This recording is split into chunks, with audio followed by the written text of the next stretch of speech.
রক্তে যখন কোনো অসুবিধা দেখা দেয় বা ইনফেকশন হোক বা আপনি যে সিমটমগুলোর কথা বলছিলেন যে উইক লাগা বা শীত শীত ভাব হওয়া, অনেক সময় দেখা যায় কারো ক্ষেত্রে জ্বরও চলে আসে। তো এই ক্ষেত্রে আসলে যখন এই ধরনের কমপ্লিকেশনস নিয়ে যখন আপনাদের কাছে আসেন একজন রোগী, তখন প্রাথমিক অবস্থায় কোন কোন টেস্ট আপনারা করতে দেন? অ্যাকচুয়ালি আমরা হিমাটোলজিস্ট, আমাদের কাছে সাধারণত প্রথমে কোনো রোগী আসেন না, আমাদের কাছে রেফার্ড হয়ে আসে তার কাছে।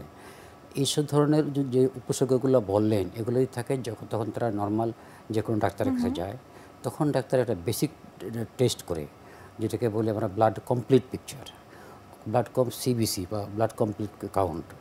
ওটা যদি করা হয় তাহলে ইনিশিয়ালি ধরা পড়বে তার শরীরে কোথায় আরবিসিতে না ডাব্লিউবিসি না প্লেটেলে কোথায় ডিফেক্ট আছে। সেই অনুযায়ী তারা আমাদের কাছে রোগীগুলোকে রেফার করে।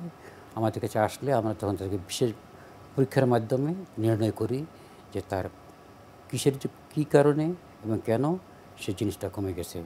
অনেক সময় বৃদ্ধিও পায়, যেমন প্লেটিলেট, যেটা অণুচক্রিকা বললাম, এটা কাউন্ট অনেক বেড়ে যায়, ডাব্লিউবিসি কাউন্ট অনেক বেড়ে যায় বিভিন্ন কারণে, অনেক সময় আরবিসিও বেড়ে যায়, কমে তো যায় আবার বেড়েও যায়।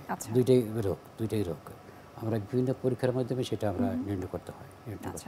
অন্যান্য অনেক ধরনের তো রোগ তো রয়েছে, যেমন ডায়াবেটিস পেশেন্ট যারা রয়েছে, রেনাল পেশেন্ট রয়েছে, কার্ডিয়াক পেশেন্ট রয়েছে। তো এই সমস্ত রোগের সাথে কি আসলে রক্ত রোগের কোনো ডিরেক্ট কোনো রিলেশন আছে কিনা? ডিরেক্ট আপনি যেগুলো বললেন যে ডায়াবেটিস মানে কিডনি ডিজিজ বা লিভার ডিজিজ, এগুলো যদি হয় তাহলে তাদেরকে ডেভেলপ করে এটা কি জানি এটাকে বলি আমরা এনিমিয়া অফ ক্রনিক ডিজিজ।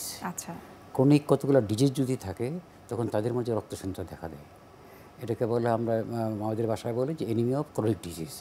যেমন রিনাল ডিজিজ যদি থাকে, কিডনিতে আমাদের মেইন একটা জিনিস হলো যেমন ক্রিয়েট্রোপয়েটিন তৈরি হয়, যেটা দিয়ে আমাদের আরবিসি তৈরি হয়, স্টিমুলেট করে, সেগুলো হয়তো কমে যায়।